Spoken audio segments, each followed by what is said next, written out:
Perkenalkan, nama saya Komte Da Costa Nadus Kamengmau dari PPN tingkat 1A. Saya akan mempresentasikan materi biologi sel.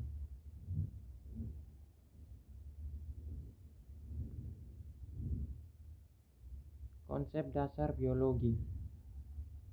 A. Pengertian. Biologi terdiri dari kata bios dan logos. Bios artinya kehidupan atau makhluk hidup, sedangkan logos artinya ilmu.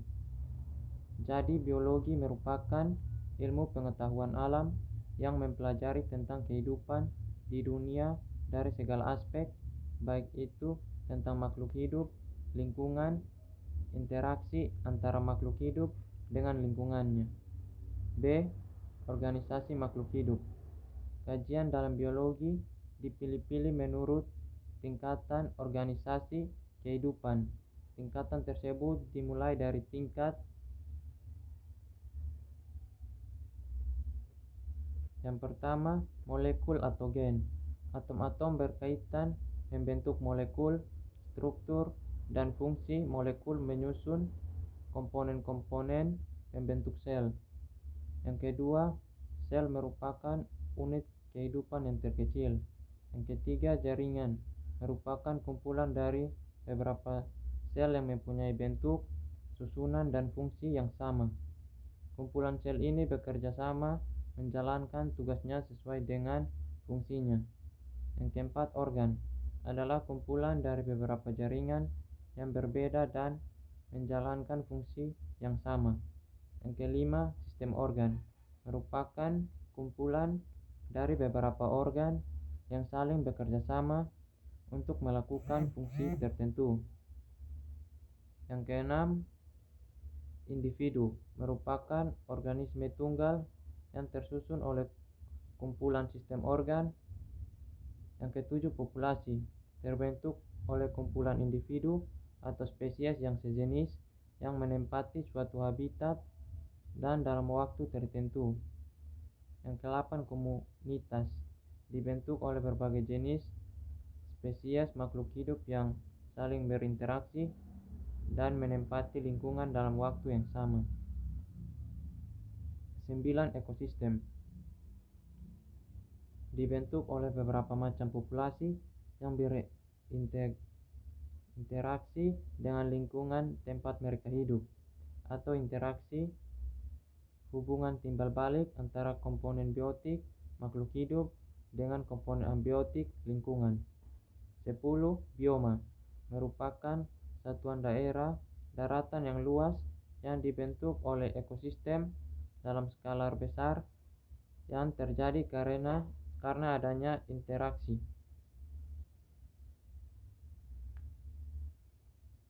C. Kedudukan biologi dan hubungan dengan ilmu lain. Biologi bukanlah ilmu tunggal, akan tetapi berupa ilmu multidisipliner yang terkait erat dengan ilmu lainnya. Perkembangan baru disiplin ilmu biologi yang berkaitan dengan ilmu lainnya seperti dengan ilmu kimia telah melahirkan ilmu-ilmu baru seperti farmakologi, biologi molekuler, dan biokimia. Biologi juga terkait erat dengan ilmu lain seperti ilmu fisika, seperti geofisika, radiobiologi, dan kedokteran nuklir, dengan ilmu sosial biologi berhubungan erat dan melahirkan ilmu-ilmu seperti psikologi, antropologi, biografi, dan sebagainya.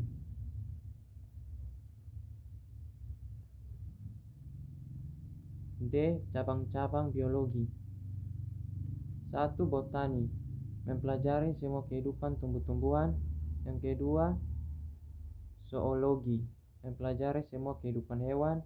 Berdasarkan aspek-aspek tertentu dari makhluk hidup yang dipelajarinya, biologi dapat dibagi dalam beberapa cabang, yaitu morfologi mempelajari bentuk dan struktur suatu makhluk hidup. Fisiologi mempelajari sifat-sifat dan cara kerja dari tubuh suatu organisme. Yang ketiga, embriologi, mempelajari perkembangan suatu organisme dari mulai zigot sampai menjadi dewasa. Yang ketiga, ekologi, mempelajari interaksi antara makhluk hidup dan lingkungannya. Yang keempat, mikrobiologi, mempelajari segala aspek kehidupan mikroorganisme yang berukuran mikroskopis. Yang kelima, taksonomi, mempelajari klasifikasi atau pengelompokan makhluk hidup. Yang keenam, genetika, mempelajari tentang cara menurunnya sifat pada makhluk hidup. Yang ketujuh, evolusi, mempelajari suksesi dan perubahan-perubahan dari jenis makhluk hidup sepanjang waktu. Yang kedelapan, sitologi, mempelajari susunan dan fungsi sel. Yang kesembilan, patologi, mempelajari tentang seluk-beluk penyakit.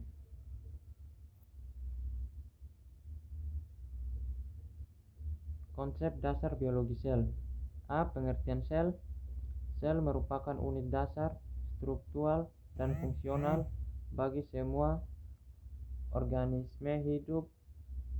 Sel merupakan unit terkecil penyusun tubuh makhluk hidup yang mampu melakukan proses kehidupan seperti reproduksi, respirasi, transportasi, ekskresi, dan koordinasi. Sel disebut sebagai unit terkecil karena sudah tidak bisa dibagi-bagi lagi menjadi bagian yang lebih kecil yang berdiri sendiri. Sel disebut satuan struktural makhluk hidup. Sel juga disebut sebagai satuan fungsional makhluk hidup. Perkembangbiakan dilakukan melalui pembelahan sel. Pembelahan sel dilakukan baik oleh organisme bersel satu mengadakan pembelahan secara langsung, sedangkan sel pada organisme bersel banyak mengalami pembelahan secara mitosis. Sel mengandung materi genetik, yaitu materi penentuan sifat-sifat makhluk hidup. Dengan adanya materi genetik, sifat makhluk hidup dapat diwariskan kepada keturunannya. Setiap organisme tersusun dari salah satu di antara dua jenis sel yang secara struktural berbeda, yaitu sel prokariotik dan sel eukariotik. Sel prokariotik contohnya pada bakteri dan archaea. Sel eukariotik contohnya tumbuhan, hewan, jamur, dan protista.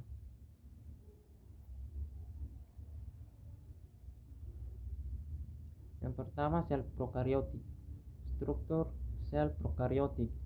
Semua sel prokariotik mempunyai membran plasma, nukleoid berupa DNA dan RNA, dan sitoplasma yang mengandung ribosom. Sel prokariotik tidak memiliki membran inti. Karena tidak mempunyai membran inti, maka bahan inti yang berada di dalam sel mengadakan kontak langsung dengan protoplasma.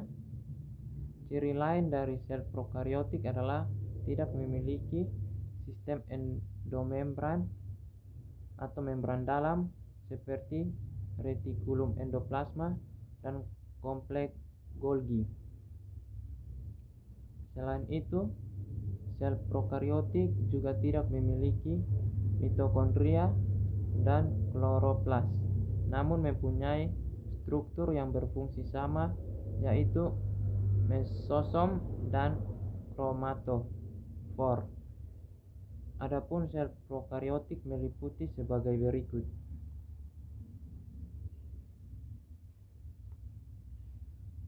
Yang pertama, dinding sel berfungsi sebagai pelindung dan pemberi bentuk yang tetap. Pada dinding sel terdapat pori-pori sebagai jalan keluar masuknya molekul-molekul. Yang kedua, membran sel atau membran plasma tersusun atas molekul lemak dan protein. Fungsinya sebagai pelindung molekuler sel terhadap lingkungan di sekitarnya dan jalan mengatur lalu lintas molekul dan ion-ion dari sel dan ke dalam sel. Yang ketiga, sitoplasma tersusun atas air, protein, lemak, mineral, dan enzim-enzim dipergunakan untuk mencerna makanan secara ekstraseluler dan untuk melakukan proses metabolisme sel. Yang keempat, mesosom. Pada tempat tertentu, membran plasma melakukan ke dalam membentuk organel yang disebut mesosom. Mesosom berfungsi sebagai penghasil energi. Biasanya mesosom terletak dekat dinding sel yang baru terbentuk pada saat pembelahan biner sel bakteri. Pada membran mesosom terdapat enzim-enzim pernapasan yang berperan dalam reaksi-reaksi oksidasi untuk menghasilkan energi.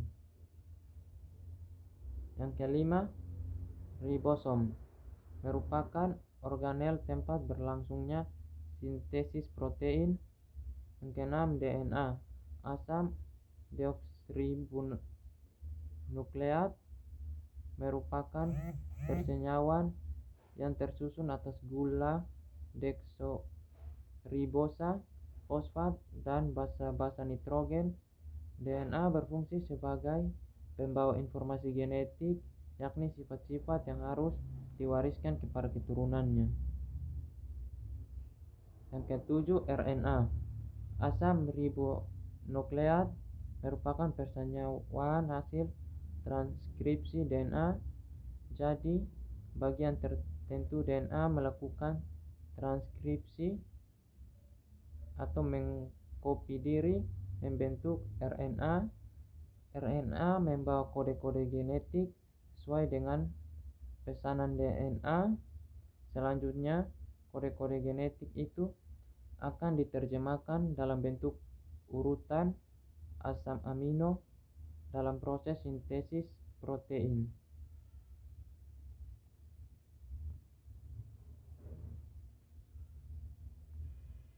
Yang kedua, sel eukariotik. Struktur sel eukariotik. Perbedaan pokok antara sel prokariotik dan eukariotik adalah sel eukariotik memiliki membran inti, sedangkan sel prokariotik tidak.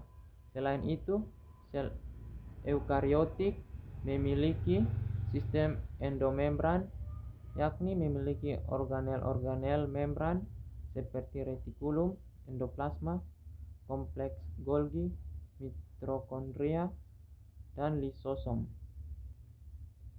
Sel eukariotik juga memiliki sentriol, sedangkan sel prokariotik tidak. Adapun sel eukariotik meliputi sebagai berikut.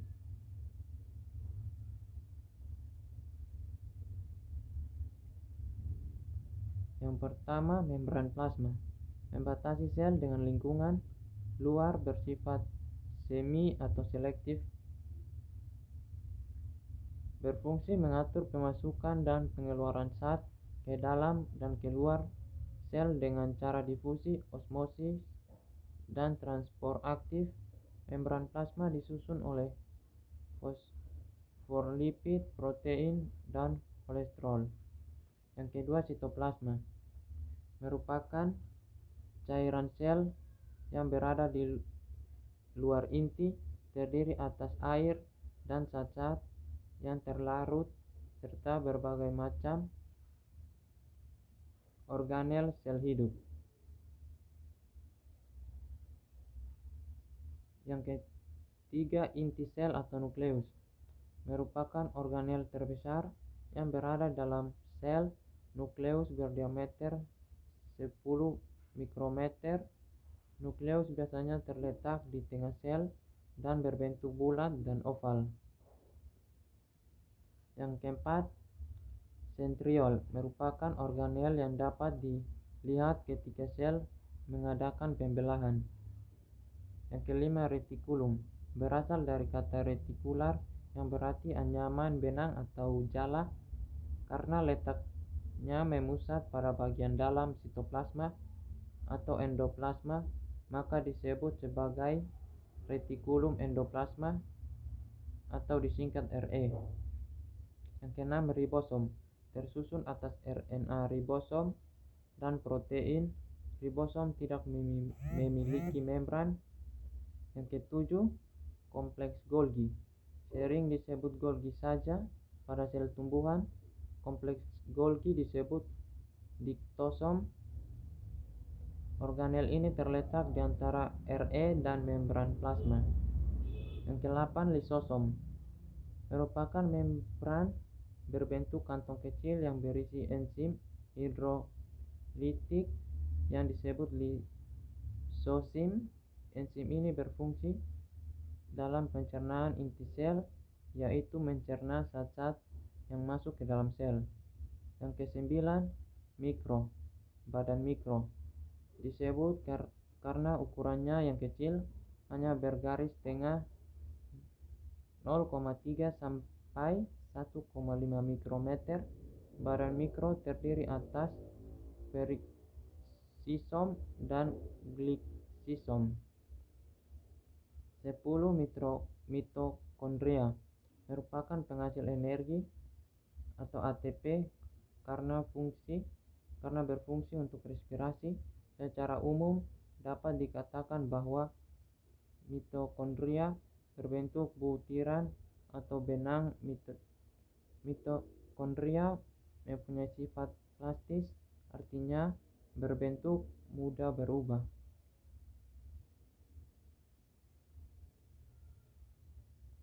B. Struktur dan fungsi organel sel. Yang pertama, membran sel. Seluruh permukaan sel dilapisi oleh suatu sel ultratipis yang dinamakan membran sel. Membran sel disebut juga membran plasma atau plasmalema. Yang kedua, inti sel atau nukleus. Nukleus atau inti sel merupakan komponen sel yang sangat penting karena berperan dalam pengaturan atau pengendalian semua proses atau aktivitas yang terjadi di dalam sel. Yang ketiga, sitoplasma. Sitoplasma merupakan semua bagian dalam sel. Selain membran sel dan nukleus, sitoplasma atau plasma sel berupa cairan bersifat koloid, jernih, dan homogen yang dikelilingi oleh membran plasma. Sitoplasma sering dibagi menjadi dua zona konsentris, yaitu endoplasma dan ektoplasma. Yang keempat, dinding sel. Dinding sel adalah bagian atau struktur terluar sel dan bukan merupakan organel. Dinding sel memiliki fungsi melindungi dan menyokong atau memberi bentuk sel. Badan penyusun dinding sel disekresi oleh diktosom dan membran sel.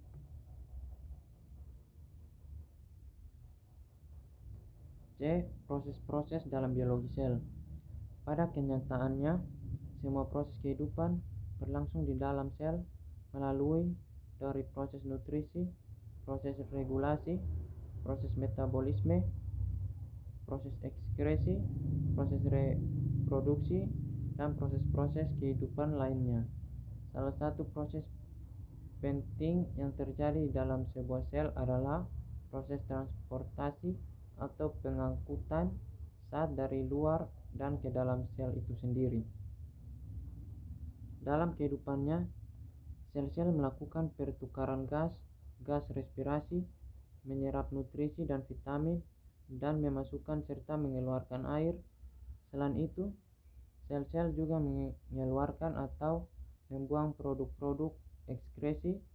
Beberapa jenis sel yang menyekresi zat-zat seperti enzim dan hormon. Semua zat dalam proses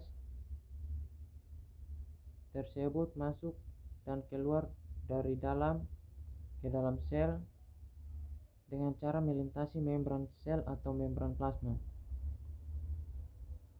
Proses keluar masuknya bahan atau zat dari dalam sel disebut transportasi zat.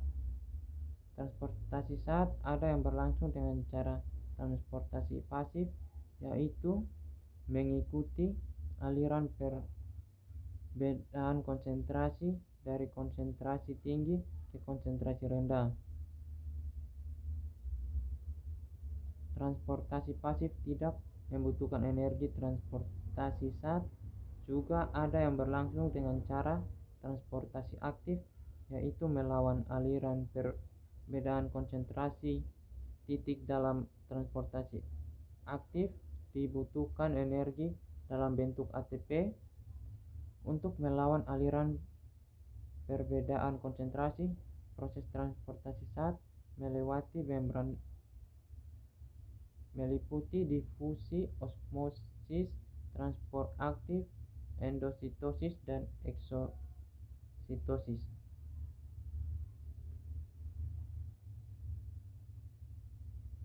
Yang pertama, difusi. Difusi merupakan pergerakan atau perpindahan artikel atau molekul suatu zat, padat, cair, atau gas dari tempat yang berkonsentrasi tinggi ke tempat yang berkonsentrasi rendah, baik melewati membran maupun tidak. Yang kedua, osmosis. Osmosis merupakan proses perpindahan molekul zat pelarut, terutama air, dari tempat berkonsentrasi rendah ke tempat berkonsentrasi tinggi dengan melewati sekat atau membran selektif permeabel. Yang ketiga, transport aktif. Transport aktif merupakan pergerakan atau perpindahan molekul-molekul zat melewati membran dengan menggunakan energi. Sumber energi untuk transportasi aktif adalah energi metabolik yang dihasilkan oleh sel dalam bentuk ATP. Yang keempat, endositosis dan eksositosis. Endositosis merupakan pemasukan zat atau molekul dari luar sel ke dalam sel melalui pembungkusan oleh membran lipid bilayer. Mula-mula partikel yang ada di luar sel akan ditarik memasuki lekukan pada membran, kemudian membran akan menyelubungi partikel-partikel tadi sehingga partikel-partikel yang tadinya berada di luar sel akan masuk ke dalam sel. Proses eksostasis merupakan pengeluaran partikel. Proses eksositasis merupakan kebalikan dari endositosis.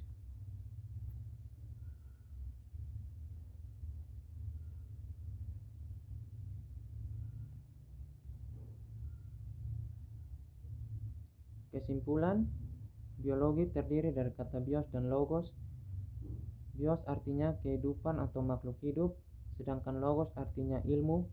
Jadi, biologi merupakan ilmu pengetahuan alam yang mempelajari tentang kehidupan di dunia dari segala aspek, baik itu tentang makhluk hidup, lingkungan, maupun interaksi antara makhluk hidup dengan lingkungannya.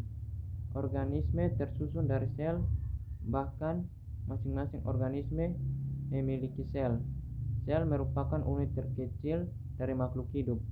Tumbuhan dan hewan pun tersusun atas banyak sel. Sel-sel pada tempat tertentu membentuk jaringan. Kajian dalam biologi dipilih menurut tingkatan organisasi kehidupan.